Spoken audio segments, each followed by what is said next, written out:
Radhe Krishna, Shri Gurubhyo Namaha, Srimate Ramanujaya Namaha. Welcome to Bhakti Rahasyam episode number 27.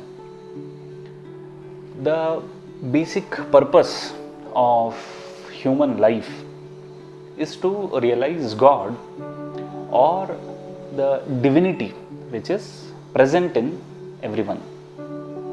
Our Sanatana Dharma talks at great lengths about sadhana or continuous practice. Now, continuous practice is the core for attaining perfection in any field, right? So, years of academic pursuit would make one a researcher or a scientist or a professional in one's chosen field. Similarly, spiritual perfection or spiritual progress also requires continuous practice or sadhana. Now, the question is, what is the benefit of such kinds of spiritual practices? When we follow a particular spiritual path, the common goal is to help one to get control, obtain control over the mind and sense organs, thus preventing one from succumbing to various temptations around. This further helps one to realize the nature of the life spirit or Atman or the soul which is present in everyone, thus opening the doors to realize the super soul or the Paramatma or the supreme power or God as it is described in various names. So even spiritual progress is a step-by-step process. Now the next question would be how to do spiritual practice or what is to be done. As mentioned earlier, our dharma lays down countless practices. Now one has to pore through our itihasas or our Puranas or the Vedas, Upanishads, the Gita to understand the various paths or the choices which is available to everyone. Now in this current age, it needs no mention that people don't have the patience, the time, the willingness or the capability to digest all these materials mentioned in our rich scriptures. So for people like us, great saints like Tirukkolur Penpillai come to our rescue, who have gone through all these great scriptures and they summarize the teachings or the paths in a particular way.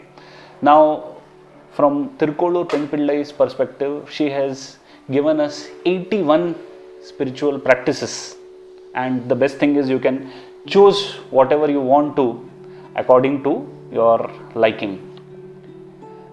Wow, so she has spoiled us with 81 choices and we have discussed 26 of those choices till now.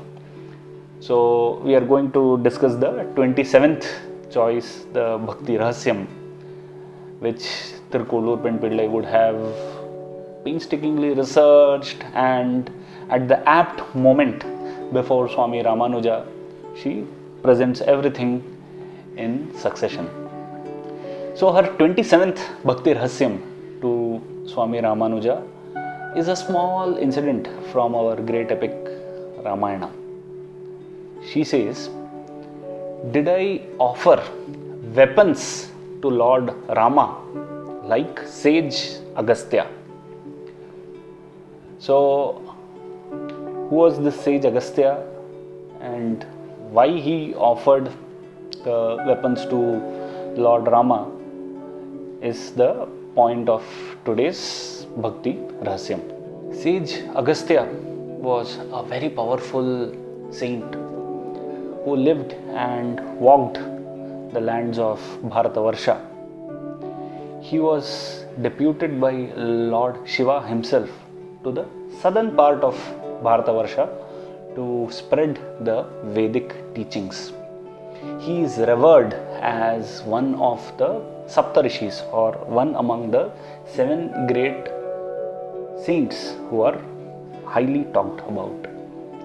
There are various stories and glories about Sage Agastya which is found in our Puranas. Now, Sage Agastya lived in the times of Lord Rama. That's where this incident takes place. So, Lord Rama, when he is in his 14 years of exile, he goes to meet Sage Agastya in his ashram. Now, if the objective of Lord Rama was to annihilate the evil, that skill Ravana, an equally important objective for him was to be in the company of great saints. He also preferred sadhu sangha. So with that objective, he visited the ashrams of so many rishis like Sage Atri, Sage Gautama, Sage Agastya in this case, and many more. So in this particular instance,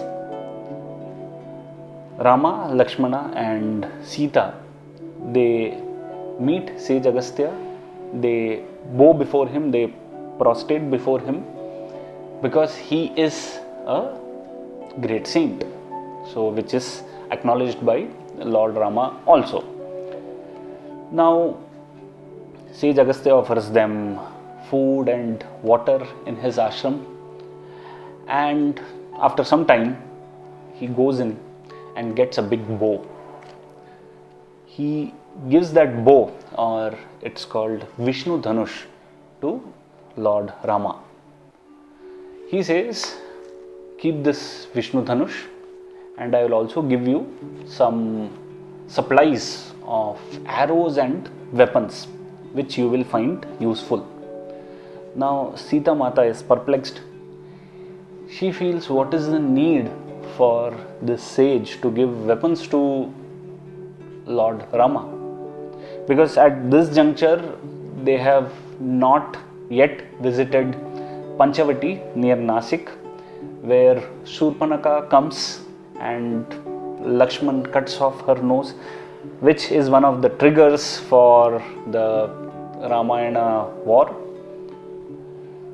So Sage Agastya had that foresight that this war between good and evil is coming and Lord Rama would be in need of weapons. So he was a great sage, as I mentioned, and he did great penance, tapas, because of which he had a good foresight. So he offers all these weapons to Rama, also for the fact that Rama was a prince and he would need all these supplies for the war. Further, there could be one question: why would the Lord need weapons? The point to understand here is the Lord has taken an incarnation or avatara as a human on the earth, and he is subject to the same pros and cons of human life which actually Rama demonstrates. So considering all these factors, Sage Agastya offered him weapons. So in Bharat we have this festival called Ayudha Puja, which comes around the Navaratri time, where people worship weapons, or people also worship their say vehicles, or there are pujas in the factories and industries for the machines. So we can say that Sage Agastya was the first one to lay the foundation for Ayudha Puja, literally by offering these weapons. In addition to that, he also gives directions to Lord Rama to reach Panchavati, which is near Nashik in the state of Maharashtra. And from there, the story of Ramayana unfolds. So, this is the simple incident which is the heart of this Bhakti Rahasyam.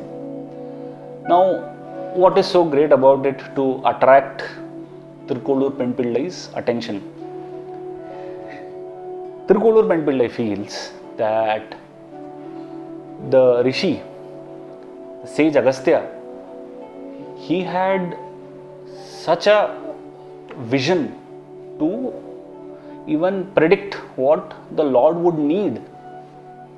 So, generally, if we see in our organization setups in the day-to-day world, we talk about customer orientation, customer centricity, or in the pharma industry, there is a concept called patient centricity, where we offer or make goods, make products which would be suiting the customer needs. People in the industry, they forecast or predict what could be the products which could be demanded by the customer, do various research and development on those demands, and then come up with an apt product. So, Sage Agastya did the same thing years back.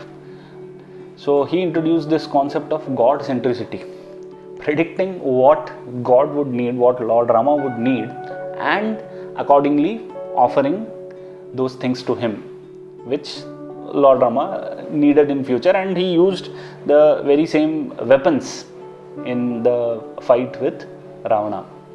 So Sage Agastya giving these weapons to Lord Rama has a special significance in Ramayana. But this is not a great incident which is talked of in the circles. So even if you see when there are Ramayana Kathas, this incident would not be mentioned or described adequately.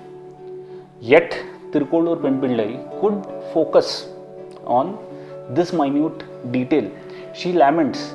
She doesn't have that power to think about God's needs. She feels she is just thinking about herself, her needs, forget going beyond and thinking about what God would need, and I did not offer anything predicting his need like Sage Agastya did.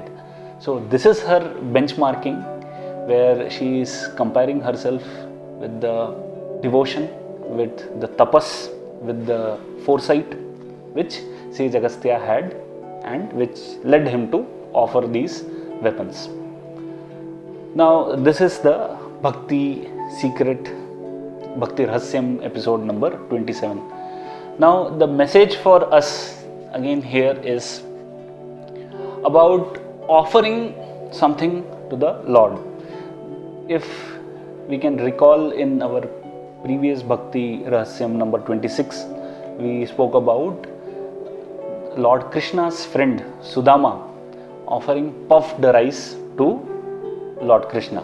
So if Sudama offered puffed rice to Lord Krishna and the Lord accepted it, in the same vein Lord Rama accepted the weapons offered by Sage Agastya.